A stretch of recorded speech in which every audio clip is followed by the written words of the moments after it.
Episode of Cannabis Health Radio. I'm Ian Jessup. And I'm Corey Yelland. We're always looking for people to interview on Cannabis Health Radio. So if you are a user of cannabis for medical purposes and want to be interviewed by us, then send us an email at info@cannabishealthradio.com and just send a bit of background. Doesn't have to be very long, just a few sentences on your use of medical cannabis and how it has helped you. And send us a contact and we'll get in touch with you. And we'd like to interview you about how medical cannabis has helped you. So that's info@cannabishealthradio.com. Today in the program, we're going to talk to two people in Colorado, Christy and Brandon, about their use of cannabis and how it has helped them and how it has improved their health. And we welcome them to the program. Christy and Brandon, good to talk to you. Thanks very much. Hello. Hello. Brandon, tell me your story about what happened to you in the motor vehicle accident. Well, I was plowing snow that day. That was my job. I was a snowplow driver and was finished with the day and was heading home from work. This was probably around noon. And got on I-70, big four-lane highway, and the next thing I remember was trying to walk around on the highway and people from the ambulance telling me, no, get back in. And they got me in the ambulance. I had no idea what was going on. I thought I had parked my car. I was confused, but I had a seizure while I was driving. And it kind of started from there. I guess if you want detail, what would you like details on? Well, was this your very first seizure? This was the first one that I had had while driving, and the first one I had had while I was awake. I had had a possible seizure before in my sleep, and then there was another one when I was a teenager that was triggered by something, we think. So I don't know that was related, but this was the first time it was staring me in the face. So it was intermittent. You didn't know when, and they were infrequent, and you just happened to be driving at work that day, and bang, you were hit with a seizure, right? Yes, exactly what happened. So what happened next? Well, let's see, I crashed my truck in a snowbank, and I thought I had parked it, because literally right before I got on the highway, my tailgate popped open. I had to stop the truck to close it, and I got moving again. So I was really just confused, disoriented, but they thought I had a seizure and insisted that I go to the hospital, and I went on an ambulance ride, and let's see, how did it kind of pan out there? In the hospital, they thought I had a seizure, but again, my memory didn't come back for kind of a lot later. They ended up charging me with a DUI that day, which got dropped because there wasn't drunk. I didn't have anything in my system. They did the test, but they were convinced I had done something wrong that day. Mm. So did the doctors offer you medication at all, or where did Not at that. They told me I should see a neurologist. And did you? Yes, I did. And the neurologist said? He put me at first on Keppra. They started putting me on medication, and we did some more testing, then. But for a while, they insisted that I take drugs, starting with Keppra. So do you feel it helped? Not really, no. A lot of these drugs have side effects, and I did not tolerate, or they were worse than having seizures on the first drug. Then they put me on several others, Lamictal, Depakote, what am I now, Dilantin. What I can say is most all of these drugs have horrible side effects, and some of them don't work. There's one of them they put me on that caused seizures every day when I was on it.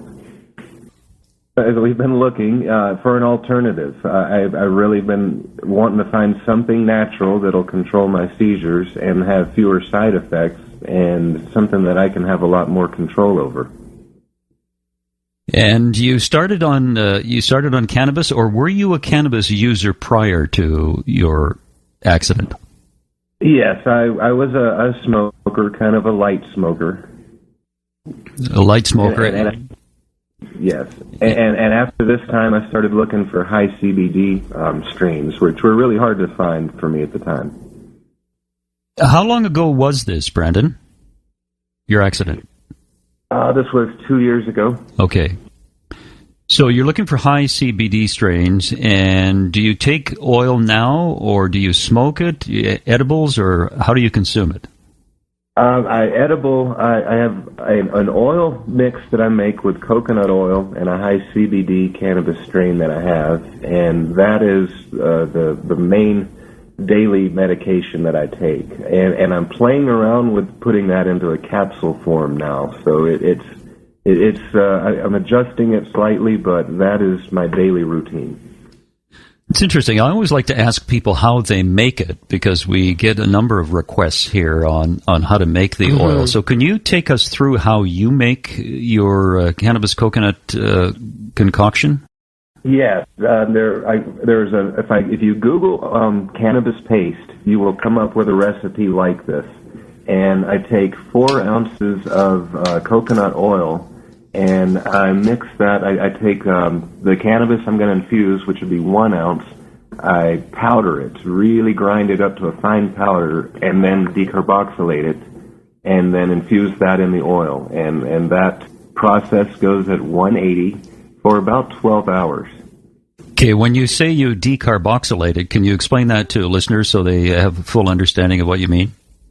Yes, to activate the THC that is in there, and it has to be heated first. Mm-hmm. There's a process of heating it. Okay.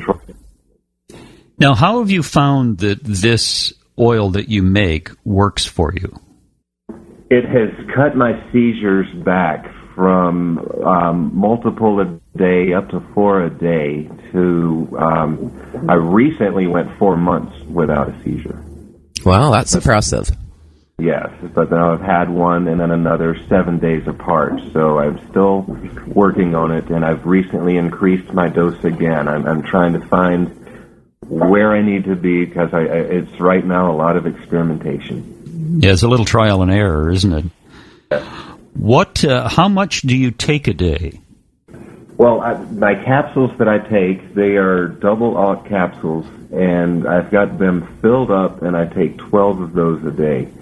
The oil is intermittent, but I'm taking oil between the doses of capsules, too. Mm. Now, is all of this CBD, or is there some THC as well? This is a strain that is 5% THC and 25 CBD. Okay, so there is some THC with it. Now, let's bring Christy in. Christy? Yes, hello. Hi, Christy. Now, Hi. Christy, you suffer from scoliosis and Yes. the pain of that. Tell us your story. I was born with a birth defect called scoliosis, and chiropractors throughout my childhood told me that I would be in a back brace throughout my life. I was not willing to be so bound up in, medical equipment throughout my life, and I wanted to find natural ways. So I went to the chiropractor and had physical manipulations of my spine throughout my life, which I found had actually made the joints in my body looser and more apt to pop out of place from so many adjustments.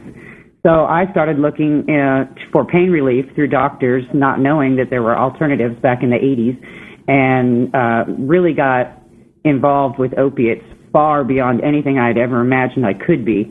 Finally, about 6 years ago, I had just had it with being chained to doctors and pharmacies. I was wanting to travel and leave the country, and I could never do anything for more than 30 days because of my addiction. I had to be back to a pharmacy or I was sick. So I had finally gotten sick and tired of being sick and tired of that rat race, and decided to do some research on cannabis. And I'd heard some things about other people helping their withdrawal symptoms for getting off of opiates, and I looked into it, and it just, light bulbs went off in my head. It was exactly what I needed to get off of all of these prescription pills and try to gain control of my life and my health back. So I got into making paste just like Brandon does, and taking capsules, and it was a long 18-month kick. I will admit that getting off of opiates is not an easy thing, but I could not have done it without cannabis. The level of nausea and pain racking my body from over 30 years of opiates was absolutely unbearable. Without the cannabis, I do not think I could have done it. I think I would have ended up in a mental institution. The cannabis really gave me my life back, Now, 6 years off of the pills, looking back, it was the best decision I ever made. I could never go back. With how bad was the pain you were dealing with on a scale of 1 to 10, with 10 being the worst? I would say I was walking around with an 8 all the time, and then in 1998 I was involved in a very severe car accident where I broke my neck and most of my face. Several surgeries and years of therapy later, I have full use of everything now, but the pain, the residual pain in my joints from scar tissue and things like that, it's still there. The cannabis is what helps now, though I'm on no prescriptions whatsoever. Good for you. Yeah, that's great. And you feel a lot better, I would imagine, getting off of those opiates. Much better. I will definitely say that opiates are a terrible, terrible thing. They convince your mind that you're actually in more pain than you are. And when you can finally break free of that addiction, you'll realize that the minimal amount of pain that you were actually dealing with in the beginning is tolerable. It really is. With some movement and some exercise and some therapy, there's no pain in my body that's absolutely unbearable like I thought it was when I was addicted to the opiates. What would your life be like without cannabis? I think that I would be back on prescription pills. There would be nothing to manage my anxiety or my physical pain, and the inflammation in the joints especially. Have you gone through any period in which you haven't consumed cannabis and the pain resurfaced? No, I have not experimented with that yet. Yeah. Being a caregiver in Colorado, it's easy for us to have the supply of whatever strain that we want, so we have not had to deal with going without. Christy, when you were getting off of opiates and you were doing cannabis, were you doing the same as Brandon in doing a high CBD, or were you doing high THC? I was doing both, high CBD and high THC. So would you take them both at the same time or at different times? They were mixed together in the paste. Yeah, okay. So about a 50-50 ratio, would you say? Yes. Thanks. Yeah, you're lucky in Colorado where you have legal recreational as well as medical, correct? Yes. I think our most frustrating thing here in Colorado is that a lot of the dispensaries and the bud tenders are not very educated and have a hard time explaining things. We need to have a lot more education here in Colorado for people that are offering products and flowers to medical patients. They just need to be able to answer questions on how to help them. I think that that's been our biggest challenge, is finding the right strain and then finding information, being able to test strains so that we have accurate information on what is contained in those flowers, and then being able to properly help people, because it's a completely different ratio for epilepsy than it is for cancer, considering THC to CBD. So it's good to be educated on what you need, not just tell people you need marijuana. Yeah, I'm running into that a lot, Christy. I get tons of calls from people who aren't receiving any direction, and they've purchased product either in Washington or Colorado, actually, and with no instruction on how to use it. And then, of course, they call me, and it's kind of an unknown for me. I say to them, I'm trying to, you're asking me to comment on something that I know nothing about. I have no idea what the product is. Right. So it's frustrating. One of the issues that you raise is very interesting, because I think it is true everywhere that cannabis is sold. I was in a dispensary trying to actually sell them on sponsorship of the program, but it was very nicely laid out, and they had a nice medical section and recreational section, and the co-owner was there, and he said, we make most of our money on the recreational side, and we make very little on the medical side. So I think that's what they're doing, is they're hiring people who know a lot about the recreational side of marijuana, how to get high and what strains, what to smoke. But when it comes to the medical side, it's much more complex. Mm-hmm. And I don't think you're going to hire someone at minimum wage to explain that to you. Well, I think the other issue here, too, is a lot of people aren't willing to get medical cards. And you have to have a medical card to go into the medical side of the dispensary. If you don't have a card, you cannot shop there. So it's showing lower numbers on that side just because people aren't willing to get cards. It's not very expensive to get a card. You have to see a doctor. That would be anywhere from $100 to $250, depending on where the doctor is. And then it's about, $17 or $19 to get a license from the state. It's not very expensive, but now you're on a state registry showing that you are a medicinal marijuana user, and a lot of people are still very paranoid about having their name on a list because they don't know what's happening with the federal laws. Yeah, that's a very good point. Now, do you folks grow your own? Yes, we do. Is there a limit on the number of plants you're allowed to grow? We are caregivers, so we have patients who go to doctors and then are assigned a plant number, a plant count. In other words, if it's someone who just smokes, they might get a plant count of 6 to 12 plants. If it's someone who needs medicine in the form of edibles or tinctures, things that will take a lot more flower to produce, they may get a number anywhere from 12 to 99. Okay. And then they bring that paperwork to us, and we grow those plants for them. Then oftentimes we have a little bit more than what a patient would need back from us, so we're then allowed to sell that to the public. That sounds like a fun business, actually. It is actually the answer to our life's dreams. We stay home and take care of plants all day long. Hard for me to do a normal traditional job right now. Right. Since Brendan is not allowed to drive anymore with the epilepsy, it was just a natural thing for us to start a business at home. What sort of response do you get from the police in Colorado with respect to growing plants? They really don't bother anybody unless there is some kind of connection to mob ties or gangs or anything else that they're really trying to stop. I have not seen much regulation at all. When they passed the law for recreational, that said that anybody in the state could grow 6 plants. I have yet to hear one single story of anybody having their house raided to see how many plants they have. I'm not really sure that they're spending a lot of money on enforcement. When you grow plants, do you grow, what sort of strains do you grow? I'm asking a very stupid question here, but There are definitely no stupid questions. Okay. We have indica, sativa, and hybrid. We average about 23 different strains, and one of our specialties is breeding. In the summertime, we like to take our strains and grow boys that we leave outside and collect the pollen and then create seeds on the female of our choice and create unique strains that no one else has. We're right now working with a breeder trying to create a high THC, high CBD strain, which right now does not exist. Wow. Interesting. That's very interesting. Now, Ian has a friend who has glaucoma really badly. He's legally blind, and I think he can only just see shadows now. Yeah, he feels, I talked to him the other day, and he thinks within the next few months he'd be totally blind. And he tried a high THC, and because he suffers from depression as well, it made him very paranoid. And I'm trying to find some sort of oil or plant or strain that he could use that would be helpful for glaucoma. Do you have any ideas? Well, we know that marijuana changes the ocular pressure when smoked or vaporized, and what has been helping glaucoma patients. I'm not 100% sure about any further medicinal help in the eyes themselves, but I do know for anxiety, an indica strain would be much better than a sativa strain. Sativa strains can actually enhance anxiety, so it's good to know what to recommend to someone. With anxiety, I would recommend an indica with a low THC. Yeah, great. So you guys are having fun down there? We're absolutely loving it. Brandon, let me ask you about your seizures. Yes. How are you feeling today compared to, say, around the time near your accident? Well, a lot of time has passed since then.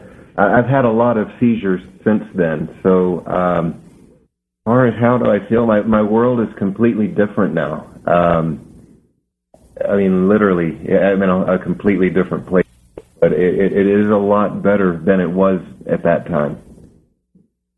Do you feel that your health is improving? Yes. Okay.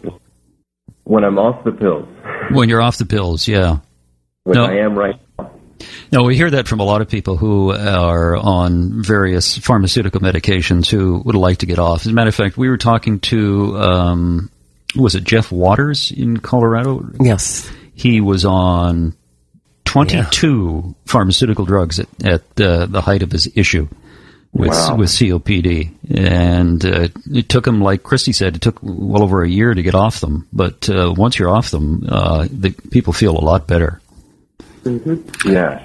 Brandon, I was noticing one of the things that you do is you actually apply a tincture to the soles of your feet?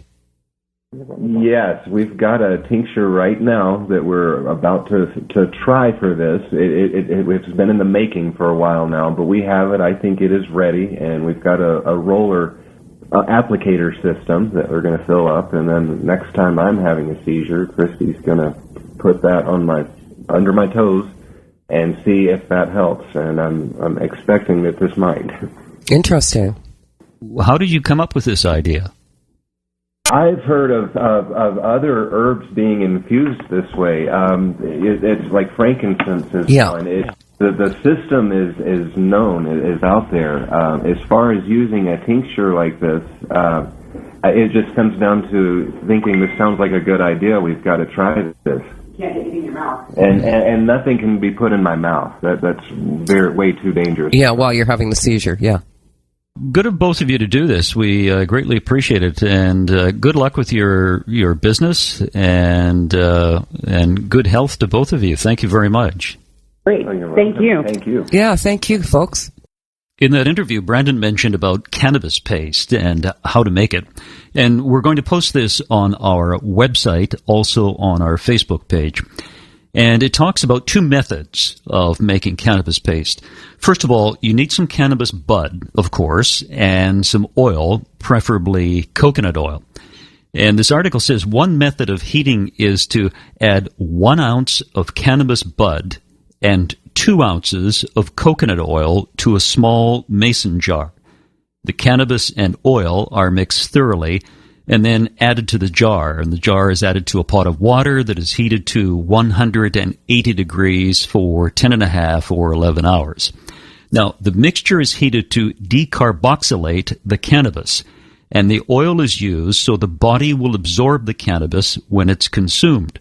Without the oil, the fat, the cannabis will make its way through the body undigested. With the cannabis paste, cannabis binds with the oil in the mixture, and the body is able to absorb the fat, the oil, containing cannabis. And if you listen to episode 11 that we did several months ago, this fellow from Eastern Canada had lung cancer, and his brother died of lung cancer, and his brother underwent chemotherapy, and he had a terrible time with chemotherapy. And this fellow from Eastern Canada, his name is David, said he would never go through that. So he decided to try cannabis paste, and in 10 weeks from being diagnosed with lung cancer, he was cancer-free. Now, I've given you one method of making cannabis paste, and this article says there is another process of heating the cannabis. The aim is just to decarboxylate the cannabis. He says we can also achieve this by heating the cannabis in an oven at 220 degrees for 2 hours. You want to use a good-sized Pyrex container so your cannabis is spread out, and cover the container with aluminum foil to keep the smell in and let the pressure out. The internal temperature of the cannabis will reach 200 degrees. After your cannabis is decarboxylated, mix the cannabis and the coconut oil, and you're done. Then you have your cannabis paste. The article goes on to suggest a recommended dosage is to start off by taking 1 gram of the cannabis paste a day and work your way up to a strong dose of 2.4 grams a day. A 1 ounce of cannabis and 2 ounces of coconut oil mix will give you a month's supply of cannabis paste using 2.4 grams a day. Now, people use vegetable glycerin, olive oil, or coconut oil to make the cannabis. This article suggests cannabis paste, cannabis oil rather, is best because of its antiviral and healing properties. And there you have it, another episode of Cannabis Health Radio. If you'd like to assist us in our cause and in our mission to help people all over the world improve their health through the medical use of cannabis, then go to our website, cannabishealthradio.com, go to the donate page, and make a contribution, either a one-time contribution or become a monthly contributor. And you can do that by going to cannabishealthradio.com. And for those who have made a contribution so far, we thank you very much. And that's it, another edition of Cannabis Health Radio. You've been listening to the Cannabis Health Radio podcast. Visit our website, cannabishealthradio.com, and follow us on Facebook and Twitter.